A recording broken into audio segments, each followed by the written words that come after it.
Hey everyone, I hope the past few weeks have been good for you guys. Not quite so much for me. It's one of the reasons why it's been a while since I've made a video.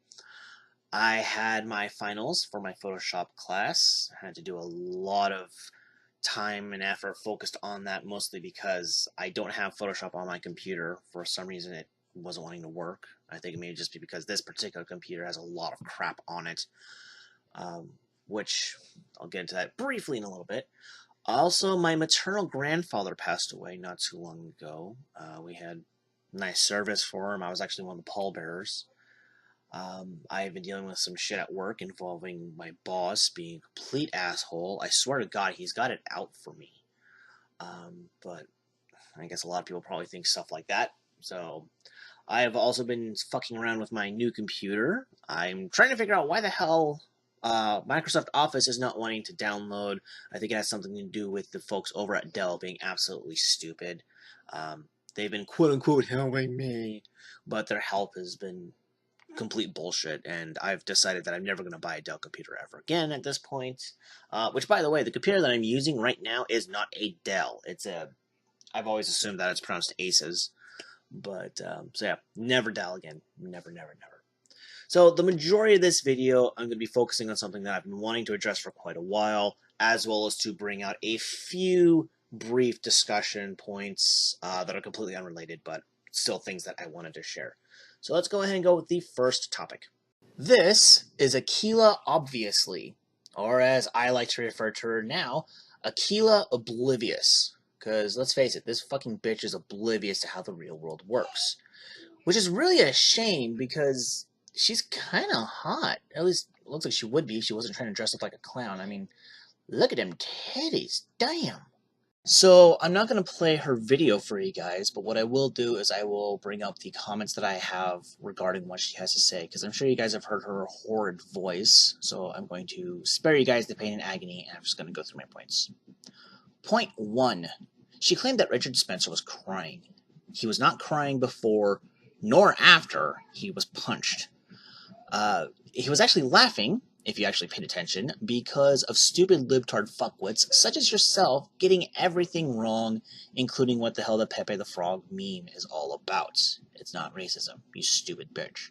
And after he got sucker punched by that coward, which I can't even tell if he's black or not, I think he is, but whatever, don't care. After he got punched, he was pissed. He was not crying, he was pissed.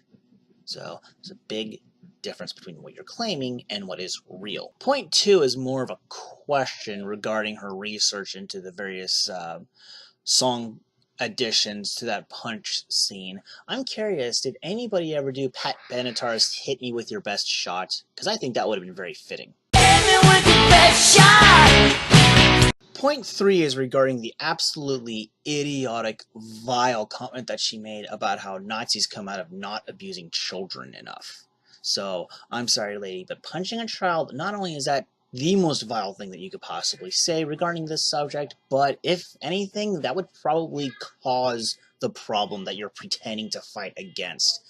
I honestly can't believe you're validating punching children. You're a horrible cunt, and I hope nobody ever fucks you ever again.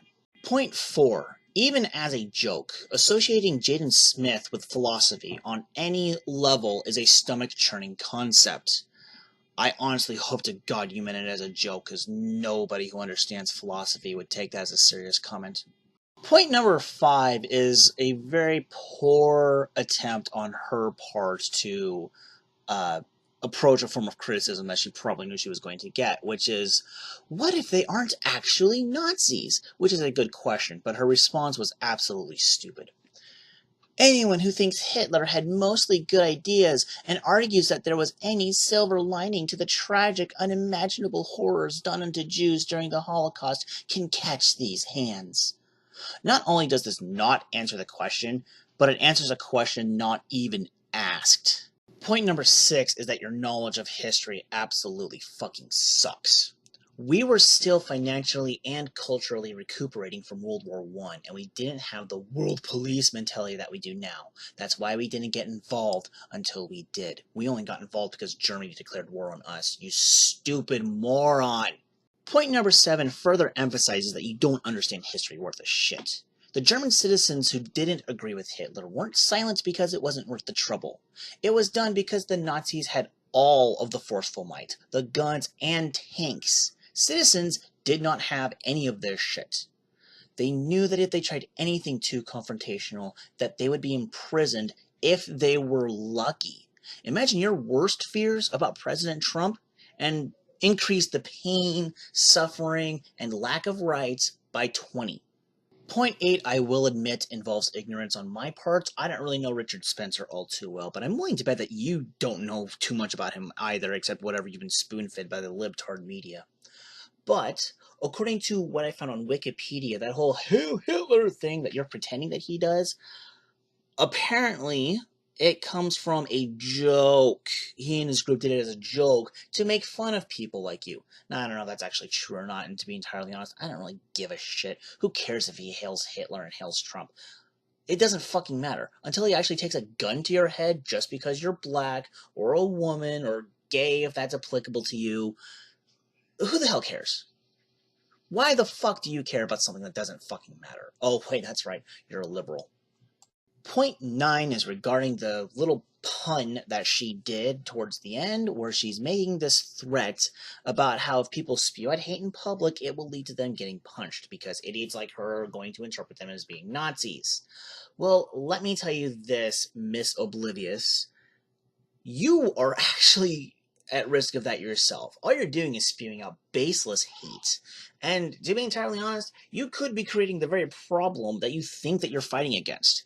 Stop being a stupid, racist, ignorant, hate-mongering bitch. You're making things worse than they need to be. Point 10 isn't so much a response to something that Aquila Oblivious had stated in her video, but is actually a re-quoting of something that somebody had posted up in response to Dr. Shame's video, in which he also absolutely destroyed Aquila. Which, by the way, if you haven't checked out Dr. Shame's channel, I would recommend you do so, because he usually does make some pretty damn awesome stuff. But here is what Gemo, and my apologies if I pronounced that incorrectly, posted as a response. I asked my great-grandfather, a Holocaust survivor from Dachau concentration camp, what he thought about this woman. He said the following: you know, people like this, they just don't seem to have a good grasp on reality. They grow up in these perfect worlds, these perfect, what do you call them, safe spaces? And because of this, they think that they can demonize absolutely anyone that doesn't happen to politically align with their views. I know what a Nazi is, because I knew one that would whip me and two of my bunkmates every day when he saw us walking outside and working. She thinks that calling this young man that she's calling him a Nazi, she thinks maybe that she's fighting for the Jews, but she isn't really. If this man is a racist, if he thinks Jews are bad, then so be it. I don't care. That would, yes, it would make him a racist and anti-Semite, but certainly not a Nazi. He's not killing people. He is simply sharing his opinion with the world. The fact that this woman wants to oppress him, that she wants to prevent him from sharing his opinion, if anything, that would make her the Nazi in my eyes. These people think that they know the world and are fighting for minorities. But this lady, I do not think she realizes how offensive this is to actual Holocaust survivors. I had to endure the pain of getting starved, beaten, whipped, spit on, and having my parents both killed, and my sister, she died of starvation. Meanwhile, this young woman, all she has to do is look at a man peacefully share his opinion on television. I wish I could somehow get my message to her. I want to. I want this to be said to her. If you are fighting for the fascists, then you are a fascist. If you act as a fascist, then you are a fascist. I hate to wish these things, these types of things on people. I guess I don't wish, but I wish you knew what it was like in Dachau. Then maybe you'd understand.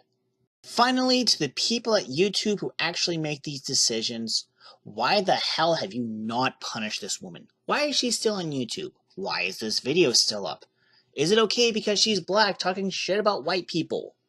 Seriously, if the skins were reversed and she said even half of these things, you guys probably would have booted her for life. It's time to stand by principles and not by skin color. Once again, thank you, Gemma, for allowing me to share this story from your family history. Hopefully, somebody will hear it and will stop thinking like Aquila. So, I think it's one of the benefits to sharing stories of history factually is to educate idiots like her and those who follow her. So I know I said I was going to have a few brief things, but I'm looking at the time now as I'm recording this, and I'm gonna go ahead and just say one thing, and that is here in the near future, I'm planning on changing my YouTube name. It's not going to be Tessa Feller for Wife anymore. I feel like the joke is no longer funny. Plus, I hate having to explain this over and over and over again. So what I'm planning on doing here in the somewhat nearish future is I'm going to do kind of like what Prince did, and that is have my YouTube name be the YouTuber formerly known as Tessa Fowler for Wife. I'll probably be going by that name for about, I don't know, 3 months or so. I'm kind of guessing. Definitely no more than 6. I mean, that's insane, but it'll probably be something like about 3, maybe 4. Once that's done, I'm going to change it to whatever the fuck my name is going to be. I still get to decide that. So you know what? For now, let's just go ahead and rip off the idea of anti-Aquila. I'll just say that for now. Anti-Aquila, formerly known as Tessa Fowler for Wife. That's what my name will be at that point. That as well will be for about another 3 months or so, give or take. And once I feel like that time is finally ready to move on, it will just be Anti-Aquila, or whatever the name will actually be. I'm not going to do that because that's just fucking dumb. But, so yeah, there's that. And the rest of the stuff, I guess, I'll share with you guys if I feel like it's important enough. If not, I'll fucking well. But, love you guys. Keep enjoying the internet, and don't feed the squirrels.